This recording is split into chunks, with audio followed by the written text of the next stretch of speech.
अस्सलाम वालेकुम, मैं हूँ हमासल और आप देख रहे हैं क्रिप्टोफिकर। आज की इस वीडियो में हम डिस्कस करेंगे एक्सआरपी के हवाले से कुछ चीज़ों को, साथ में यूएसडीटी के जो थ्रेड्स चल रहे हैं उनको डिस्कस करेंगे। इसी के साथ जो सिक्योरिटी एक्सचेंज कमीशन है वो जो है वो बिटकॉइन को किस तरीके से देखता है, ग्रे स्केल के हवाले से क्या अपडेट्स जो हैं वो आई हैं सिक्योरिटी एक्सचेंज कमीशन की जानिब से। इसी के साथ जो है वो क्रिप्टो तो क्रैश करी है, यूएस स्टॉक जो है वो क्यों जो वो कोलैप्स तो हुई थी, क्यों जो है वो पॉज़ हो गई आज के दिन, इन तमाम चीज़ों को जो है वो डिस्कस करेंगे। इसी के साथ जो है वो रिसेशन को भी थोड़ा-सा डिस्कस करने की जो वो कोशिश करेंगे और लिंक करने की कोशिश करेंगे इन तमाम चीज़ों के साथ। एक्सआरपी रिपल की जानिब से अगर आप देखें तो रिपल के ऑफिशियल पेज से जो सीबीडीसी एक्सआरपीएल के हवाले से एक ट्वीट आई जिसकी ड्यू डेट जो 25 है, इसको मैं आपके साथ क्लियरली यहाँ पर जो एक्सप्लेन करता चलूँ। बिल्ड करें या अपडेट करें पेमेंट सोल्यूशन को जो यूटिलाइज़ करे सीबीडीसी को, और वो कैपेबल भी हो कि एक्सआरपीएल लेजर जो है वो उसमें उसको रख सकें, उससे जो है वो यूटिलाइजेशन हो सके। तो रिपल जो है वो अपने आप को फर्स्ट प्रेजेंट करना चाह रहा है सीबीडीसी की यूटिलाइजेशन में, जैसे कि यूएसडीटी को आप मेटामास्क में रखते हैं, ट्रस्ट वॉलेट में रखते हैं। तो एक्सआरपी जो है वो यानी कि रिपल जो ये चाहता है कि सीबीडीसी जितने भी लॉन्च हो उसको, जो यूएसए का हो या कोई और हो, तो सब फर्स्ट प्रायोरिटी तो इनकी यूएसए की ही होगी। उसको उसकी यूटिलाइजेशन जो है वो सबसे पहले इनके लेडजर में जो है वो हो सके। और इस किस्म के डिफरेंट प्रोग्राम्स जो है लॉन्च करते रहते हैं। इसकी विनिंग अनाउंसमेंट जो 16 से 18 नवंबर के दरमियान होगी। तो ये भी क्लियर कर लेंगे, एक्सआरपी कोई अपना जो है वो सीबीडीसी लॉन्च नहीं कर रहा है।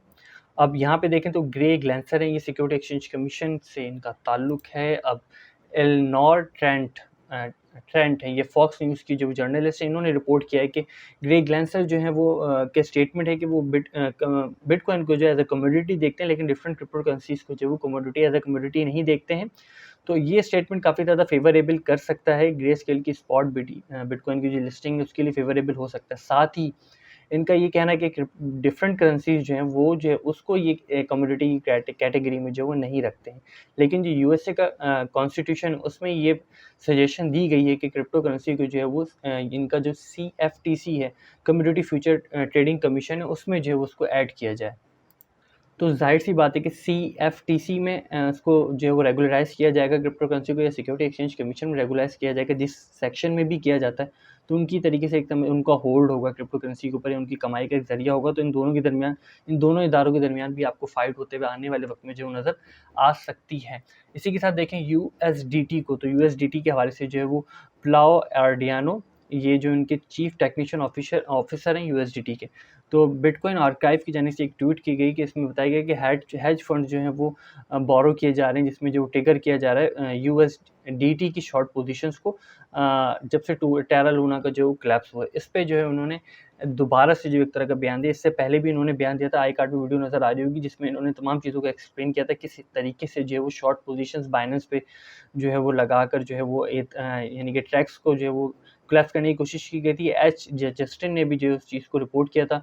फिर इन्होंने जो है वो यूएसडीटी के हवाले से जो थ्रेड्स है उसको रिपोर्ट किया था। दोनों चीज़ों को जो है वो आई कार्ड में वीडियो नज़र आ रही होगी, उसमें हमने डिटेल डिस्कस किया है। अब फर्दर इन्होंने ये अपडेट दी है कि इन तमाम चीज़ों के हवाले से इनका ये कहना है कि जो कॉन्सेप्शन है, यानी कि जो कॉन्सेप्ट है, लोग ये समझते हैं, या जो ये चाह रहे हैं कि यूएसडीटी को कोलैप्स करना, वो ये समझते हैं कि जो थेटर के पीछे जो अमाउंट है वो जो 100% जो बैक्ड नहीं है, और साथ ही जो है वो इनका जो सिस्टम है वो काफ़ी ज़्यादा वीक है। एक इम्पॉर्टेंट चीज़ जो उन्होंने कही कि वो जो थीटर को जो कोलैप्स करना चाहते हैं, वो समझते हैं कि 85% एक्सपोज़र जो है वो चाइनीज़ सीपी की जानिब जो ये है, और बाकी तमाम चीज़ें डिटेल जो है उन्होंने यहाँ पर जो अपने इस पूरे थ्रेड में जो है वो डिस्कस की हैं, जिसमें इन्होंने क्लियरली डिफ़ाइन किया कि यूएसडीटी के हवाले से क्या-क्या रिज़र्वेशंस हैं और क्या-क्या मिसकॉन्सेप्शन है। आप यूएसडीटी के हवाले में, अगर आपकी यूएसडीटी में इन्वेस्टमेंट है, तो इस थ्रेड को आप जाके जो है वो पढ़ सकते हैं और इनको फॉलो भी कर सकते हैं फॉर लेटेस्ट अपडेट। ज़ाहिर-सी बात है, अब ये चीफ टेक्निशियन ऑफिसर हैं, ये ज़्यादा तो यूएसडीटी के हवाले से जो थ्रेड्स हैं उनको मेंशन नहीं कर सकते, लेकिन जो पॉजिटिव चीज़ें हैं वो आपको यहाँ से जो वो मिल सकती। लेकिन क्रिप्टो में जो कुछ भी जो सस्टेनेबल नहीं होता, जैसे आपका पोर्टफोलियो डाइवर्सिफाई होना चाहिए, वॉलेट डाइवर्सिफाई होना चाहिए, उसी तरीके से आपकी ऑल्ट कॉइन में इन्वेस्टमेंट डाइवर्सिफाई होनी चाहिए, साथ ही आपकी जो स्टेबल कॉइन है उसमें इन्वेस्टमेंट भी जो है वो डाइवर्सिफाई होनी चाहिए।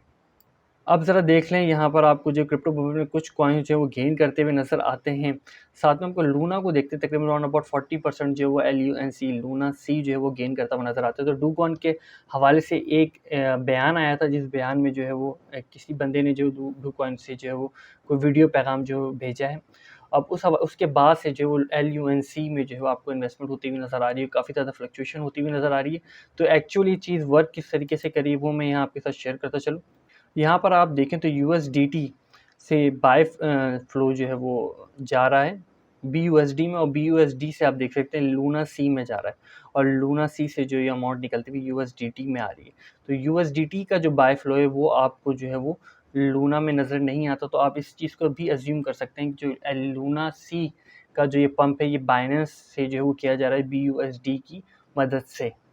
ऑल्दो लूना सी के हवाले से कुछ इतनी इस किस्म की डेवलपमेंट्स नहीं है कि लूना सी जो है दोबारा से जो है वो लूना जो है वो बनने जा रहा है, और जो नया लूना बना है वो लूना सी बन जाएगा। तो इस हवाले से कुछ इस किस्म की अपडेट्स या फंडामेंटल कुछ चेंजेस नहीं हैं।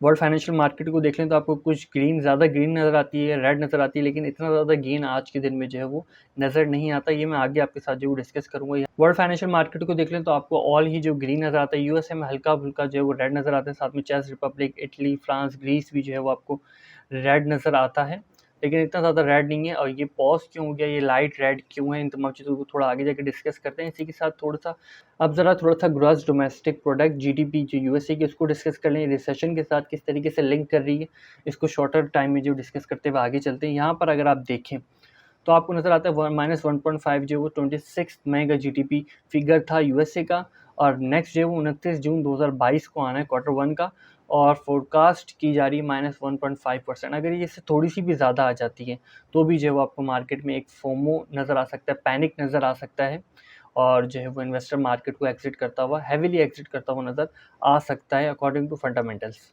अब ये तमाम चीज़ें हो क्यों रही हैं, ज़ाहिर सी बात है फेड का इंटरेस्ट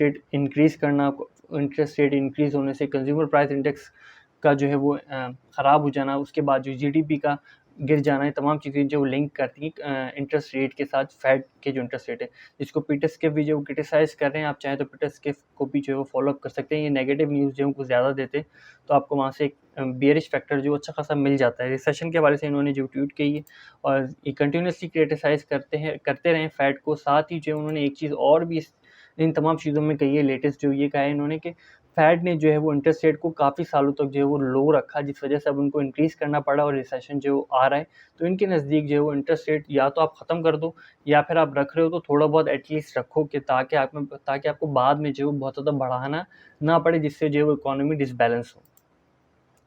अब इम्पॉर्टेंट चीज़ एक और देख लें तो 3 एरो कैपिटल में जो है के हवाले से है कि the crypto broker Voyager digital issues default notice to 3 arrow capital को इन्होंने एक नोटिस जो है वो दे दिया है, जिसमें उनके लोन की पेमेंट जो है वो तकरीबन 15,000 BTC और 350 मिलियन ऑफ USDC जो है वो पे करने हैं 3 एरो कैपिटल को। आप देख लें यहाँ चाहें तो यहाँ से भी आप देख सकते हैं, शॉर्टर वर्जन में यहाँ पे लिखा हुआ है कि notice to 3 arrow capital after it fails to pay its loan of 15,000 round about Bitcoin and 350 million USDT. If 3 Arrow Capital is not able to repay its loan, a large crypto crash may ahead. Step alert. ये जो है वो bitcoin Realme जो account है उनका कहना है ऐसा।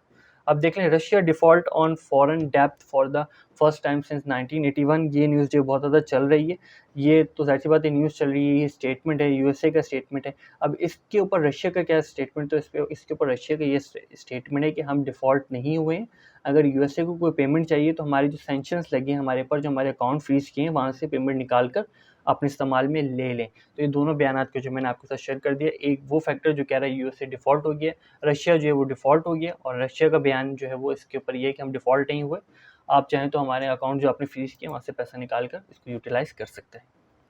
अब ज़रा वर्ल्ड मार्केट को देख लें तो इस वक्त आपको मार्केट जो है क्लोज नज़र आती है, लेकिन कुछ मार्केट ग्रीन में और अमेरिकन यूएसए जो है वो आपको रेड में जो है वो ऑलमोस्ट क्लोज होता हुआ नज़र आया। फ्यूचर इंडिसेस को देख लें तो फ्यूचर इंडिसेस जो मिक्सअप चल रहे हैं, कुछ ग्रीन है कुछ रेड है, लेकिन ग्रीनिश जो है वो ज़्यादा है।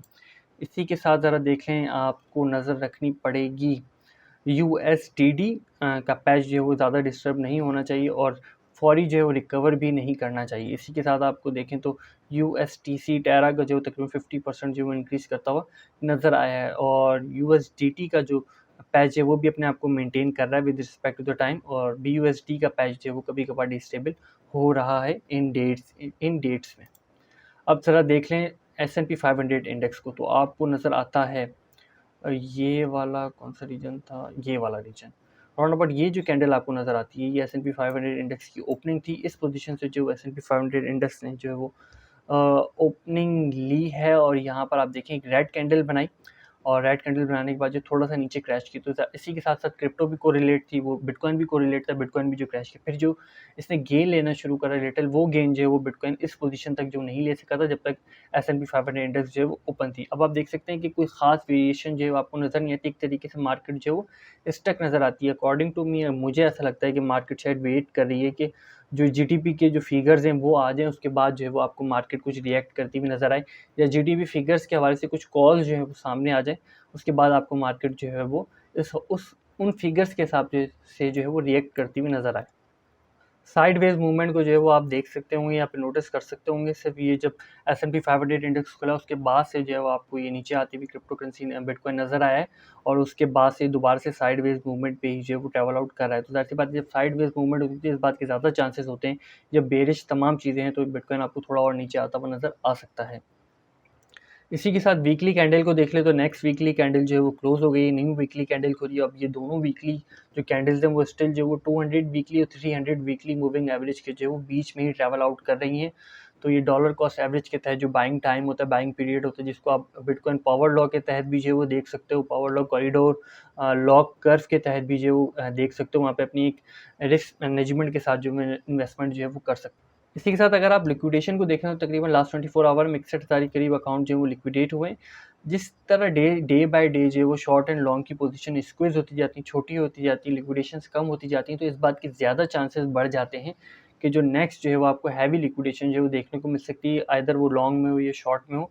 लेकिन जो एक्सचेंजेस हैं वो काफ़ी टाइम तक जो है वो शॉर्ट लिक्विडेशंस को बर्दाश्त नहीं करती। शॉर्ट लिक्विडेशन से मुराद है ना ज़्यादा लिक्विडेशन लॉन्ग में हो, ना ज़्यादा ही लिक्विडेशन जो है वो शॉर्ट में हो, लिक्विडेशन का जो अमाउंट है वो काफ़ी ज़्यादा कम हो। जितना ज़्यादा दिन ये बढ़ता जाएगा उतने ज़्यादा चांसेस होते हैं कि मार्केट में हैवीली मैनिपुलेशन हो।